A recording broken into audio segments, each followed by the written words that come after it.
ایران امریکہ اسرائیل جنگ کے خاتمے کے لیے پاکستان کی کوششیں۔ وائٹ ہاؤس نے امریکی صدر ڈونلڈ ٹرمپ کی فیلڈ مارشل عاصم منیر کے ساتھ ٹیلی فون پر گفتگو کی تصدیق کر دی۔ ترجمان وائٹ ہاؤس نے کہا یہ حساس سفارتی بات چیت ہے، امریکہ اس معاملے پر میڈیا کے ذریعے مذاکرات نہیں کرے گا۔ گزشتہ روز مختلف میڈیا پلیٹ فارمز پر رپورٹ ہوا تھا کہ امریکہ کے نائب صدر وٹکوف اور کشنر ممکنہ طور پر اگلے ہفتے اسلام آباد میں ایران کے ہونے والے مذاکرات کی نمائندگی کریں گے۔ پاکستان خود کو امریکہ اور اسرائیل کے ایران کے خلاف جاری کشیدگی کے خاتمے کے لیے ایک اہم ثالث کے طور پر پیش کر رہا ہے۔ برطانوی جریدے فائنینشل ٹائمز کا دعویٰ، عاصم منیر اور ڈونلڈ ٹرمپ کے درمیان ٹیلی فونک رابطہ، پاکستانی حکام کی ایرانی قیادت، اسٹیو وٹکوف اور جیرڈ کشنر سے پس پردہ رابطے، ٹرمپ کی ایران پر حملے مؤخر کرنے کی بات، تہران سے مثبت مذاکرات کا بھی دعویٰ کر دیا۔ امریکہ ایران مذاکرات کے لیے پاکستان، ترکی اور مصر متحرک ہو گئے ہیں۔ عالمی خبر رساں اداروں کی تصدیق، اسلام آباد میں اعلیٰ سطح ملاقات کا امکان۔ ترجمان دفتر خارجہ طاہر حسین کی CNN سے گفتگو، کہا کہ اگر فریقین رضامند ہوں تو پاکستان مذاکرات کی میزبانی کے لیے ہر وقت تیار ہے۔ برطانوی اخبار کے مطابق پاکستان خود کو ایک اہم ثالث کے طور پر پیش کر رہا ہے، جبکہ عسکری اور سفارتی سطح پر بیک چینل رابطے بھی جاری ہیں۔ چین کی مشرق وسطیٰ کی صورتحال پر پاکستان کے کردار کی تعریف، مشرق وسطیٰ میں پاکستان کا ثالث کردار قابل ستائش ہے۔ چین طاقت کی بجائے بات چیت کے ذریعے تنازعات کے حل کا حامی ہے۔ چینی سفیر جیان جیڈانگ کی پریس کانفرنس، کہا غیر فوجی اہداف پر حملہ نہیں ہونا چاہیے اور بحری راستوں کی سلامتی میں خلل نہیں پڑنا چاہیے۔ چین کی ثالثی کی کوششیں تنازع کے حل تک جاری رہیں گی۔ مشرق وسطیٰ میں ہونے والے اقدامات میں اقوام متحدہ کے چارٹر کی خلاف ورزی ہو رہی ہے۔ مشرق وسطیٰ میں کشیدہ صورتحال، وزیراعظم شہباز شریف کی صدارت میں اہم اجلاس، فیلڈ مارشل عاصم منیر سمیت سیاسی اور عسکری قیادت کی شرکت۔ مشرق وسطیٰ کی کشیدہ صورتحال، توانائی بحران پر غور، ایران جنگ کے تصفیے کے لیے ممکنہ مذاکرات پر بات چیت کی گئی۔ ذرائع کے مطابق وزیراعظم کی آج صدر مملکت سے بھی ملاقات ہوگی۔ امریکہ اور اسرائیل کی ایران کے خلاف جنگ، مشرق وسطیٰ کی صورتحال سمیت توانائی بحران پر بات چیت ہوگی۔ سیکورٹی صورتحال اور پاکستان کے آئندہ کے لائحہ عمل سے متعلق بھی تبادلہ خیال کیا جائے گا۔ ایرانی سپریم لیڈر مجتبیٰ خامنہئی نے امریکہ کے ساتھ براہ راست مذاکرات کرنے اور کسی حتمی معاہدے تک پہنچنے پر آمادگی ظاہر کر دی۔ اسرائیلی میڈیا کا بڑا دعویٰ، سپریم لیڈر مجتبیٰ خامنہئی کا ایران کی شرائط پر جنگ جلد ختم کرنے پر اتفاق۔ ایرانی وزیر خارجہ عباس عراقچی نے امریکی خصوصی ایلچی اسٹیون وٹکوف سے خفیہ رابطے کے دوران ایرانی سپریم لیڈر کی مذاکرات پر آمادگی کے بارے میں بتایا۔ ایران نے امریکہ کے ساتھ براہ راست مذاکرات کی تردید کر دی ہے، جنگ روکنے کے لیے 6 اسٹریٹجک شرائط پیش کر دی۔ ہماری شرائط کو سنجیدگی سے لیا جانا چاہیے۔ پہلی شرط جنگ دوبارہ نہ شروع ہونے کی یقین دہانی ہے۔ دوسرے خطے میں امریکی فوجی اڈوں کو بند کیا جانا ہے۔ تیسری شرط میں جارح قوتوں کو پیچھے ہٹانے، ایران کو جنگی نقصانات کا ہرجانہ ادا کرنے کا مطالبہ۔ چوتھے، تمام علاقائی فرنٹس پر جنگ کو ختم کیا جانا۔ پانچویں، آبنۂ ہرمز کے لیے نئے قانونی رجیم پر عمل درآمد کیا جانا۔ چھٹی شرط، ایران مخالف میڈیا آپریٹوز کے خلاف قانونی کارروائی اور انہیں ملک بدر کرنا ہے۔ ایران ڈیل کے لیے بےتاب ہے، تہران میں رجیم چینج جیسی صورتحال ہے۔ ڈونلڈ ٹرمپ نے دعویٰ کر دیا، بولے کہ ایران کے ساتھ تعمیری بات چیت ہوئی ہے، بجلی گھروں پر حملے 5 روز کے لیے مؤخر کر دیے۔ ایران افزودہ یورینیم حوالے کرے اور دوبارہ حاصل نہ کرے۔ مجتبیٰ خامنہئی کو نشانہ نہ بنانے کی خواہش، زندہ ہونے پر بھی لا علمی کا اظہار کر دیا۔ کہا کہ اسرائیل تازہ پیش رفت پر خوش ہے، مشرق وسطیٰ میں امن کی خواہش، ایٹمی ہتھیاروں کی مخالفت اور مذاکرات میں پیش رفت کا دعویٰ۔ ایران کے شہر اصفہان میں توانائی تنصیبات پر فضائی حملے، ایرانی نیوز ایجنسی کے مطابق گیس انتظامی عمارت اور پریشر ریگولیشن اسٹیشن کو نشانہ بنایا گیا۔ خرم شہر پاور پلانٹ کی گیس پائپ لائن پر حملہ کیا گیا۔ توانائی نظام کو نقصان کا خدشہ ہے، ٹرمپ کے اعلان کے باوجود حملے جاری ہیں۔ ایران کے توانائی انفراسٹرکچر پر دباؤ میں اضافہ ہوگا۔ جنگ کے آغاز سے امریکہ اور اسرائیل نے ایران کے 215 شہروں کو نشانہ بنایا۔ 83,000 سے زائد امارات کو نقصان پہنچا۔ ایران میں شہادتوں کی مجموعی تعداد 1500 سے تجاوز کر گئی۔ ایران کا امریکہ اور اسرائیل پر 78ویں لہر کا آغاز، تل ابیب سمیت امریکی فوجی اڈے نشانہ بنے۔ اسرائیل اور خطے میں امریکی اہداف کو نشانہ بنانے کا اعلان۔ ایلات، دیمونا اور تل Aviv per multi war had missile اور ڈرون حملے۔ اماد اور قدر میزائل کے استعمال کی تصدیق کرتی، خاتون ہلاک، متعدد افراد زخمی ہو گئے۔ تل ابیب میں سینکڑوں عمارتیں ملبے کا ڈھیر بن گئی۔ امریکی فوجی اڈے بھی نشانے پر آ گئے۔ ایرانی فوج کا ڈونلڈ ٹرمپ کو پیغام، آسمان کی طرف دیکھو، بڑا سرپرائز آنے والا ہے۔ عراق کے صوبہ انبار میں امریکی فضائی حملے، الحشد الشیبی کے کمانڈر سعد الباجی شہید، 10 جنگجو ہلاک، 30 شدید زخمی۔ پاپولر موبلائزیشن فورسز کے ہیڈ کوارٹر کو نشانہ بنایا گیا۔ فضائی حملے کمانڈرز کی میٹنگ کے دوران ہوئے۔ الحشد میں ایران نواز گروپ بھی شامل۔ حملوں کے بعد مشرق وسطی میں کشیدگی میں اضافہ ہونے کا خدشہ ہے۔ بحرین نے سلامتی کونسل میں آبنائے ہرمز میں طاقت کے استعمال کی تجویز پیش کر دی۔ مسودہ قرارداد میں تمام ضروری اقدامات کی اجازت کی سفارش کر دی۔ امریکہ اور خلیجی ممالک کی حمایت کا امکان، قرارداد کی منظوری کے امکانات کم ہیں۔ بحری اتحاد کے ذریعے آبنائے ہرمز میں جہاز رانی کے تحفظ کی بھی تجویز پیش کی گئی۔ فرانس متبادل قرارداد تیار کرنے میں مصروف ہے۔ جنوبی کوریا کے وزیر خارجہ کا ایران کے وزیر خارجہ عباس عراقچی سے رابطہ۔ مشرق وسطی کی موجودہ صورتحال، آبنائے ہرمز پر تبادلہ خیال، خطے میں کشیدگی میں مزید کمی پر زور۔ جنوبی کوریا نے ایران سے اپیل کی کہ آبنائے ہرمز کی گزرگاہ کو مکمل فعال رکھا جائے۔ آبنائے ہرمز میں پھنسے جہازوں کی حفاظت کو یقینی بنانے کی ہدایت۔ جنوبی کوریا کا عالمی بحری نقل و حرکت اور سلامتی کے تحفظ پر زور۔ اقوام متحدہ میں پاکستان کا امن کے لیے 2 ٹوک موقف، پاکستان کے تمام فریقین کو کشیدگی کم کرنے کی تلقین، بین الاقوامی قوانین کی پاسداری پر زور۔ اقوام متحدہ میں پاکستان کے مستقل مندوب عاصم افتخار نے کہا کہ پاکستان تنازعات کے پرامن حل کے لیے فروغ دینے والے تمام اقدامات کی حمایت جاری رکھے گا۔ بین الاقوامی قوانین اور اقوام متحدہ کے چارٹر کے اصولوں کی مکمل پاسداری کرنی چاہیے۔ صدر مملکت نے تینوں مسلح افواج کے افسران اور جوانوں کو خدمات کے اطراف میں فوجی اعزازات دینے کی منظوری دے دی۔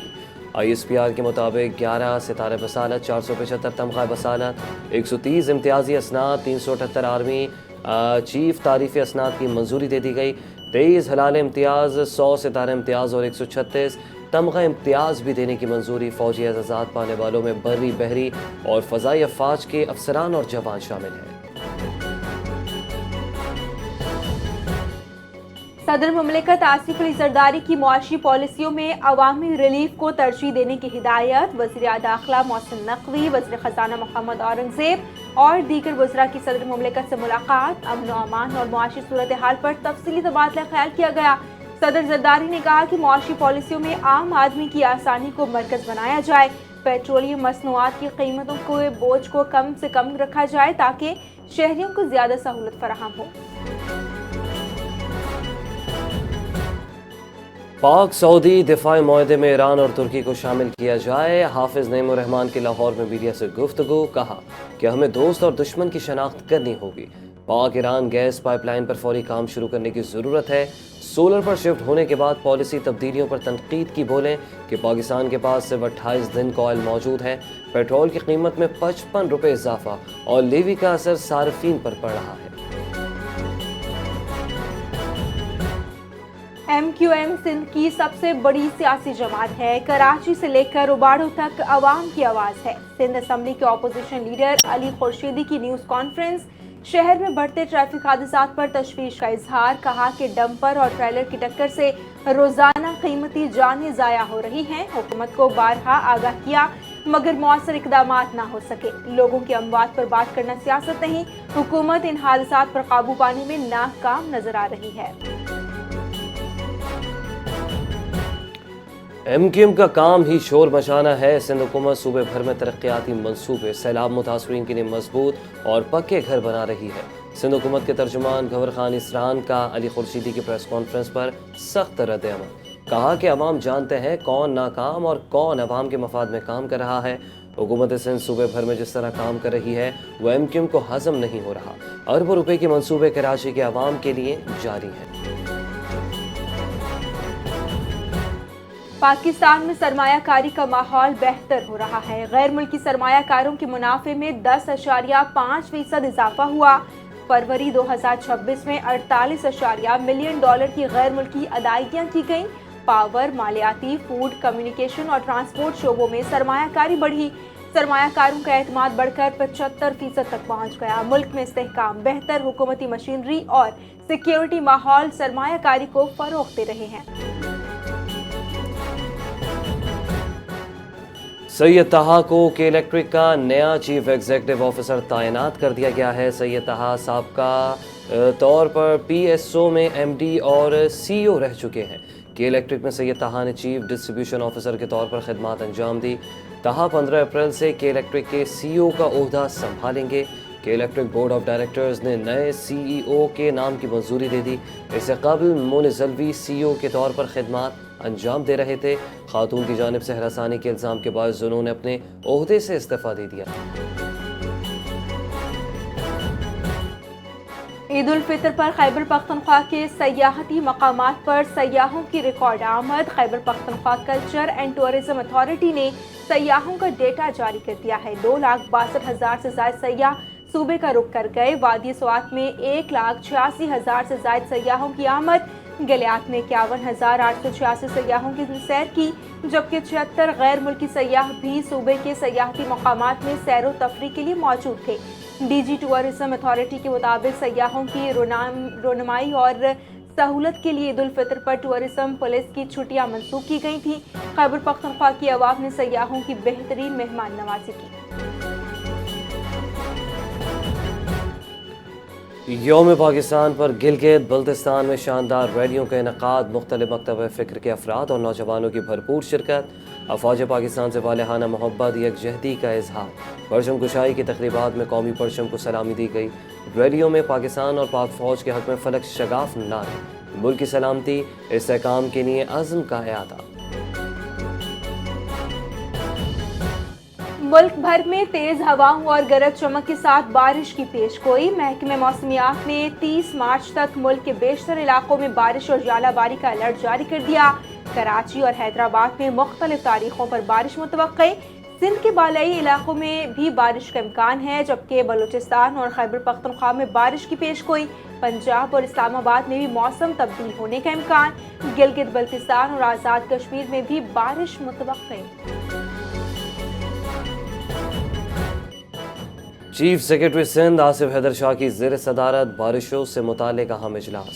سندھ بھر کی انتظامیہ کو ہائی الرٹ رہنے کا حکم، افسران کو 7 روز تک فیلڈ میں موجود رہنے کی ہدایت۔ پی ڈی ایم اے کو فوری ایڈوائزری جاری کرنے کا حکم، نکاسیات، ٹریفک اور بل بورڈ کے خلاف ہنگامی اقدامات کی ہدایت۔ عوامی آگہی مہم اور پیش کی تیاری یقینی بنانے پر بھی زور۔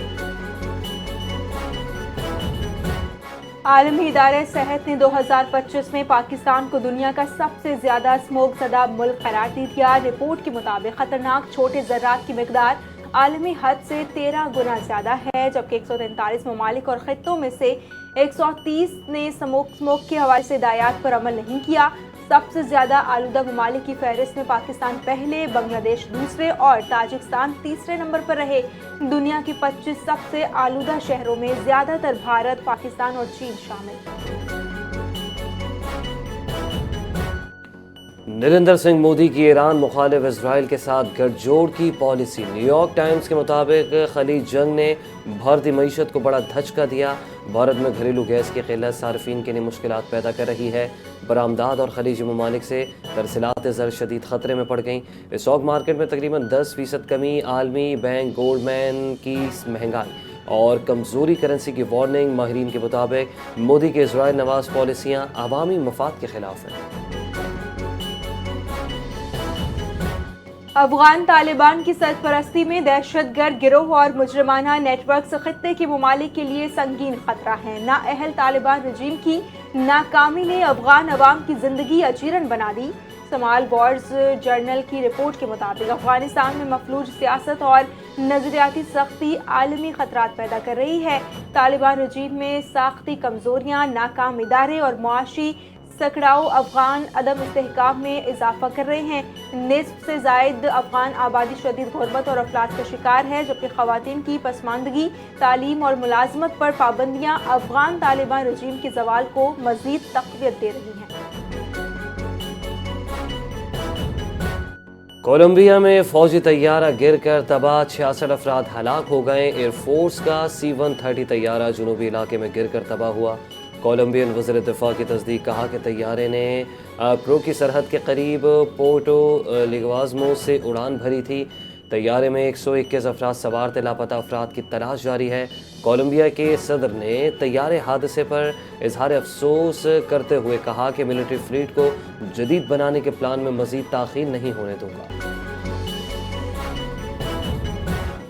ٹیکساس میں ویلیرو آئل ریفائنری میں دھماکہ، شدید آگ بھڑک اٹھی۔ دھماکے کے بعد شعلے اور سیاہ دھوئیں کے بادل پورٹ آرتھر کے آسمان پر بلند۔ مقامی پولیس کے مطابق ابتدائی وجہ صنعتی ہیٹر کا دھماکہ ہو سکتا ہے۔ خوش قسمتی سے کسی جانی نقصان کی اطلاع نہیں ملی۔ فائر فائٹرز موقع پر پہنچ کر آگ پر قابو پانے کی کارروائی میں مصروف ہیں۔ پی سی بی کے چیئرمین محسن نقوی کا اہم اقدام، PSL 11 کھیلنے والے ملکی غیر ملکی کھلاڑیوں کے اعزاز میں لاہور میں تقریب کا انعقاد۔ تقریب میں PSL 11 کی ٹرافی کی رونمائی اور ترانے کا بھی آغاز۔ سیاسی شخصیات، وفاقی وزراء، صوبائی وزران سمیت اسپیکر پنجاب اسمبلی شریک۔ محسن نقوی نے کہا کہ خطے کی موجودہ صورتحال کے پیش نظر PSL 11 کو محدود کیا گیا ہے۔ شائقین کرکٹ سے معذرت کرتے ہوئے قومی مفادات کو اولین ترجیح دی گئی۔ پاکستان سپر لیگ 11 کا آفیشیل ترانہ ریلیز کر دیا گیا۔ آفیشیل ترانے میں عاطف اسلم، آئمہ بیگ اور صابری سسٹرز نے آواز کا جادو جگایا۔ PSL 11 کے اینتھم کا تھیم بیٹ پہ کھیلیں گے رکھا گیا ہے۔ PSL 11 کا آغاز 26 مارچ سے قذافی اسٹیڈیم میں ہوگا۔ لاہور اور کراچی 22 میچز کی میزبانی کریں گے۔